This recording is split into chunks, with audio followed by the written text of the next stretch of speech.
À la bataille Bah voilà, devant. on les attendait. Le Alors voici, voilà. Michel Lannes. Michel qui est donc devant au col du Petit Saint-Bernard et qui conforte son avance. Voilà, et qui, comme on vous le disait, passe dans le portique. Donc normalement, il devrait arriver et être visible sur les classements en direct. Donc on va vérifier ça tout de suite. Sur ETMB Live, on peut voir vraiment tous les classements.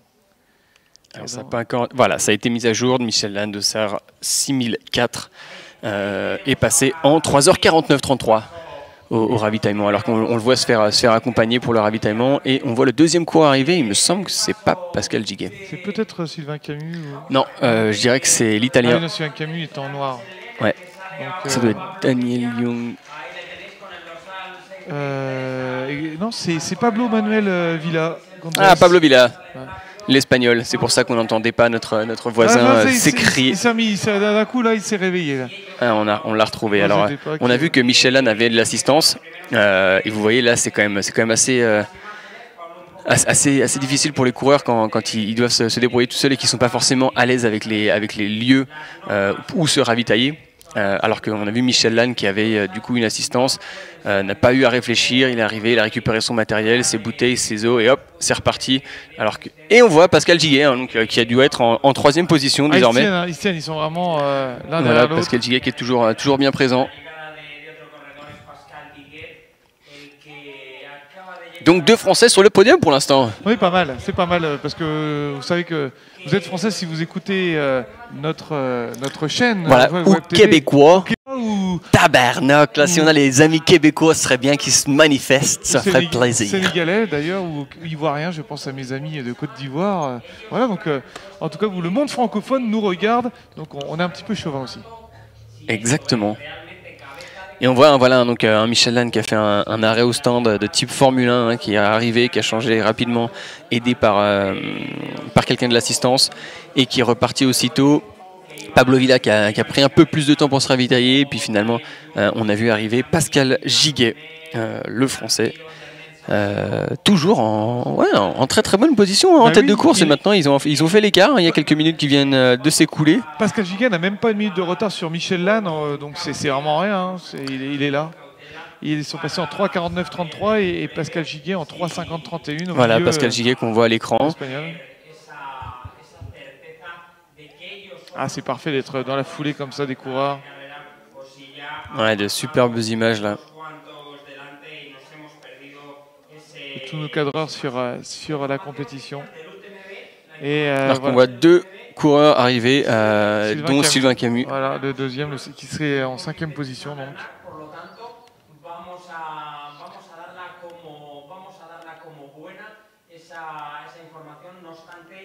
Ouais, deux caméramans donc ici sur le col du Petit Saint-Bernard, ça permet d'avoir aussi plus de latence pour les apprécier parce qu'on a une caméra donc fixe que vous voyez et puis à côté. Oui, effectivement. Qui court avec. Pour voir l'entrée au ravitaillement, un deuxième point de vue dans le ravitaillement et comme vous voyez à l'écran, nos cadreurs qui eux font le suivi mobile au sein même du ravitaillement. Donc là, vraiment on vous offre des images au top, on espère que vous appréciez en tout cas. Ouais, avec Daniel Young. Daniel Young à l'écran. Qui se ravitaille l'Italien. Alors que Sylvain Camus, le Français, doit aussi être dans le coin.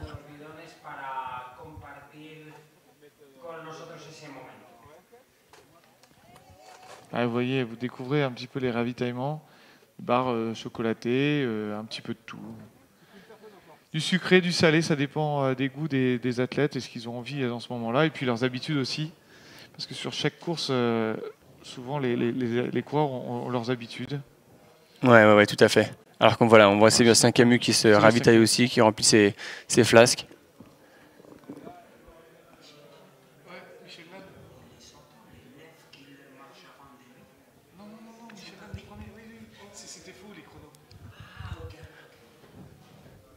Voilà, et on voit les gens de l'assistance qui sont bien présents, qui aident aussi les coureurs à se ravitailler dans les meilleures conditions possibles, le plus rapidement possible. Et voilà Sylvain Camus qui repart du coup après, voilà, qui va se prendre un peu de solide quand même. Avec les bananes, ça marche plutôt bien. Et c'est reparti.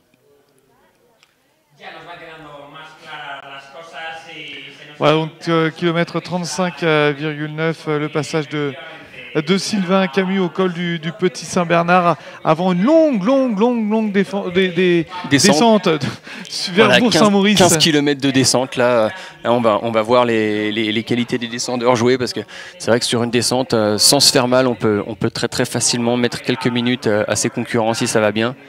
Alors que, hop, on voit les coureurs se faire équiper d'un GPS pour avoir un suivi de tous les instants. Donc ça, c'est Sacha de Villaz, hein, l'enfant de la vallée de Chamonix. Fred Bousseau qu'on a aperçu aussi, qui était avec nous tout à l'heure par téléphone. Voilà. Et donc, cette petite balise GPS. Donc, si vous voulez, là, on a les temps de passage lorsqu'ils passent les portiques, comme on vous a expliqué. Et ces balises GPS peuvent nous permettre de les suivre en temps réel, à chaque seconde, et savoir où ils se trouvent sur le parcours. Ah, là, voilà, limite Kotka. Elle est là. Ouais. C'est étrange, il y avait déjà. Alors, il y a peut-être un petit peu de différence et hop, ça repart. Et vous voyez un arrêt rapide. Un arrêt très rapide, alors que Fred Bousseau note son passage. Et on voit que les trailers aussi sont très fair-play et qui laissent passer les féminines avec le sourire. Hein. On a quelques témoignages des fois qui sont un peu regrettables de trailers masculins qui ne sont pas forcément prêt à laisser passer des femmes ou au moins de se laisser doubler, ça c'est un peu dommage. Mais bon, l'esprit trail dans son ensemble reste généralement à l'entraide. Et vous voyez un encouragement, on se retourne. Et ça fait vraiment plaisir à voir. Ça doit être quelque chose à faire, surtout que l'Amérique du Sud a l'air vraiment magnifique, surtout qu'ils ont des grands déserts, donc ça peut être bien, quoi. On verra. Alors, on voit sur l'UTMB qu'il y a un plateau de fou aussi cette année, 15e édition, ça va être très attendu, très suivi. On risque d'avoir beaucoup de retours aussi. Enfin, on sait que c'est une édition depuis 6 mois, on a le haut à la bouche parce que quand on voit Kylian Jornet, Xavier Thévenard, François Den, toi tu as un pronostic ou tu dis que le meilleur gagne, quoi? Je dirais que le meilleur gagne. Par contre, j'ai un petit pronostic pour Gedi Minas-Grenius. Ah oui. Voilà, je le vois bien faire encore un podium cette année. Après, François Daen, c'est vrai qu'il a une journée de son en forme. Et, après, les Américains aussi, Zach Miller, tout ça, c'est fort. Et tout, ça va être, je pense que ça va être une grosse bataille devant, quoi. Là, c'est vrai qu'on va suivre ça avec attention, mais les chronos risquent d'être assez rapides cette année. Hein. Ouais, après, ça dépend de la météo aussi, tu me diras. Mais va-t-il y avoir un nouveau record? C'est ça, c'est ça, parce que 20h36 à battre. 20h36, ouais. Faut y aller quand même, faut s'accrocher. Hein. Ouais. Faut s'accrocher. C'est ça. Faut bien dormir la nuit et être très bon. Alors que les filles aussi arrivent. Alors, on va regarder le classement des filles. C'est notamment la française qui Maud Gobert, ouais. Et alors tout à l'heure, on avait vu que Mimi Kotka était toujours devant avec Lucie Bartholomé. C'était les trois premières qui ont les classements ITRA, les mieux classés au niveau ITRA étaient devant. Donc pour l'instant, la logique est respectée chez ces dames.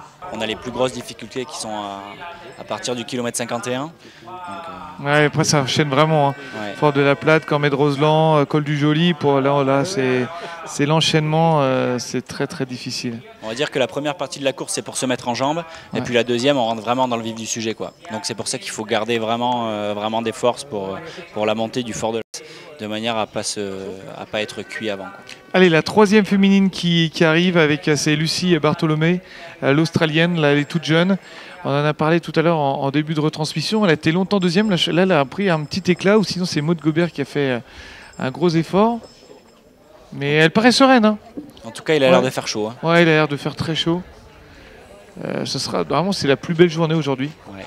Ouais, parce qu'ils ont prévu de la pluie demain pour l'OCC. Voilà, c'est ça. Donc, vous voyez, là, les pas d'assistance vont essayer de trouver un peu. C'est la première fois qu'elle vient sur la TDS.